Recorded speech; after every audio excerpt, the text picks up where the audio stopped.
And welcome back to another chess video, and today we are starting the opening series, and we are starting off with the 4 knights, which is a pretty basic and generic opening. As you will see in a second, it's pretty equal on both sides. So if you're looking for a pretty casual game, I mean, you'll see this quite often and you'll just kind of get the hang of it pretty quick. There's no not too much exciting plays or anything at the opening, but it can lead to very exciting games, and then it can also lead to very drawish games. So it starts off pawn e4, pawn e5, and then knight f3, generally followed by knight c6, and then the deciding move is knight c3. Now after this, black could play something else, but most of the time they'll play knight f6, and now you are officially in the 4 knights opening.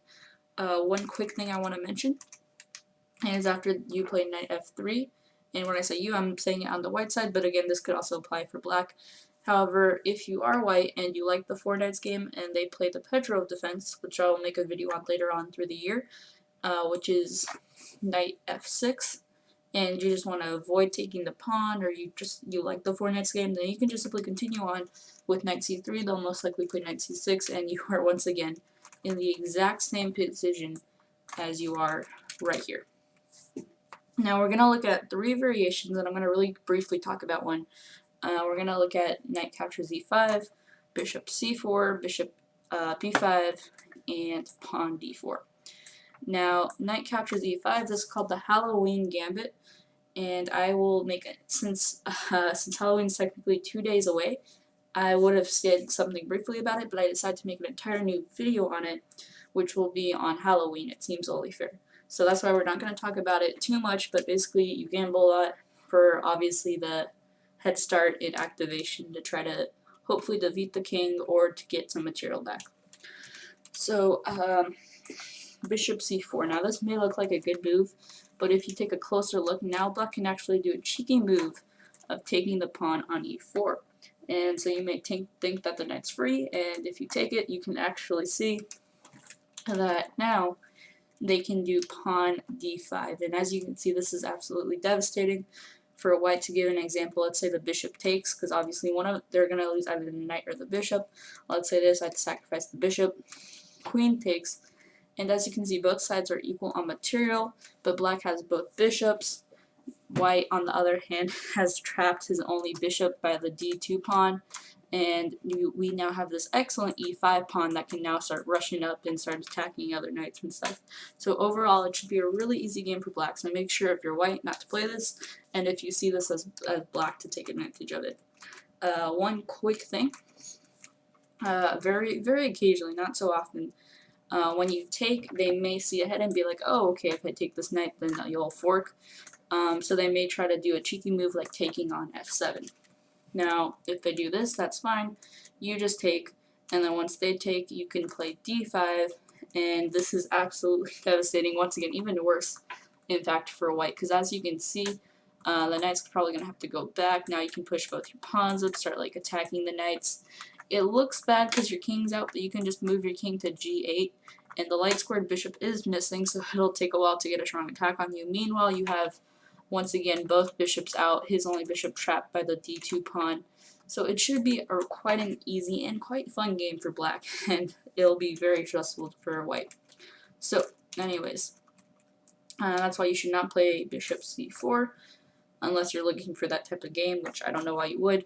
Now, pawn d4, this is the Scotch 4 knights opening, and after pawn takes, generally the knight will take. And there's 2 moves. I just want to mention this because I see this quite a bit. If the knight takes, then the queen takes, and I personally feel like white has a tiny advantage. The computer actually says black has an advantage, just because now you have both your bishops easy to activate. He still has to activate his d-pawn, your e-pawn's out. So generally, if you're playing black in this position, I would just bring your bishop either to c5 or to b4, more commonly to b4. And so after white takes, you'll take on c6, and just something to keep in mind, white, if you get to this position, you have to play bishop d3 here, because otherwise, as you can see, there's actually a pin going on, so they'll be able to take your pawn, so that's why you have to defend your pawn first. After they castle, you can castle, and from here, they may push, they'll take, and as you can see, it's a pretty it's not really drawish, but a pretty equal game. Lots of opportunity going around. Also, you want to do c6 in this move to protect, just to give extra assurance to this d5 pawn. And just to give a couple moves, again, you're probably not going to see exactly this, but just something to keep in mind. Anyways, now we're going to look at the final thing you can do, and that is going to be bishop b5, which is probably the most common you will see, actually. This is followed almost always by bishop b4. And so, just quick thing to mention, if you think about taking the knight right here, then taking the pawn, well, as you can see, once he takes the pawn, or sorry, once he takes the bishop and you take the pawn, he has now permission to play queen e7. And whatever you do, he will take the pawn. Obviously, if you move the knight away, he'll take the pawn with the knight. If you try d4, then you'll actually just create yourself a pin on this file, so they'll be able to take the pawn. If you play f4, then they'll just simply take the knight and then take the pawn next turn. And so, yeah, it's quite devastating. I don't suggest it because then it'll just kind of open up your side, but not their side. They'll have a really not so stressful opening. You will. So I do not suggest playing this.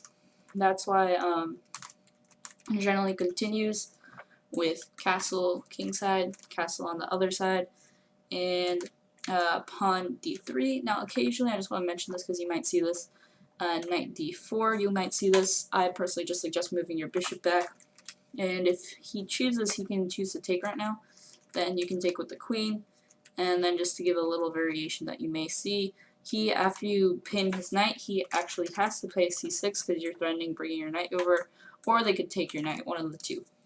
And then that's about it.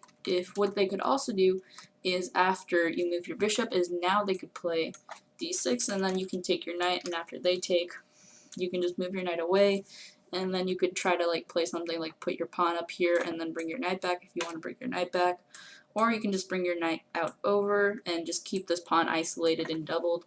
So it's completely up to you. Yeah. So after, let's see, after right here, we're gonna say that they do d6, and again, this is gonna be the most common, where it's just like absolutely copied. Then you bring your bishop out, or if you're black, then you'll see them bring their bishop out most likely. And this is where the copying has to stop, because if you play bishop g4, then this threatens, the knight coming over, and as you can see, this is absolutely annoying, because the bishop's attacking the knight, right? And if the bishop takes the knight, then the knight can take the bishop the next round, because it won't be defended. And it's also threatening the knight taking the knight right here. The queen won't be able to take, so the pawn will have to take, and then the g file will be open on black. So that's why you cannot copy in this position. Instead, you have to do something. Most commonly, you'll probably see taking the knight. And so once white takes the pawn, the queen may move, and the whole aspect behind this is you don't have to, this is probably the best move, and the reason for that is black wants to basically, that they don't like the pin right here, so they're going to bring their knight over, all the way over here to try to get this bishop out, and just to kind of aggravate this bishop, because they really don't like this pin on the queen. So that's about it for the 4 knights opening. If you have any questions, or why can't you do this move in this scenario, most of the moves that you'll make, it doesn't have to be exactly like I showed right here.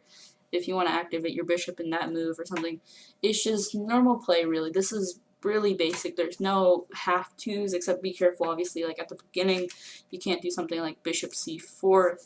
Okay, I skipped way too back, but right around here, obviously don't play bishop c4 if you're on white, and just a few other things to keep in mind. Other than that, it should be pretty easy to follow through.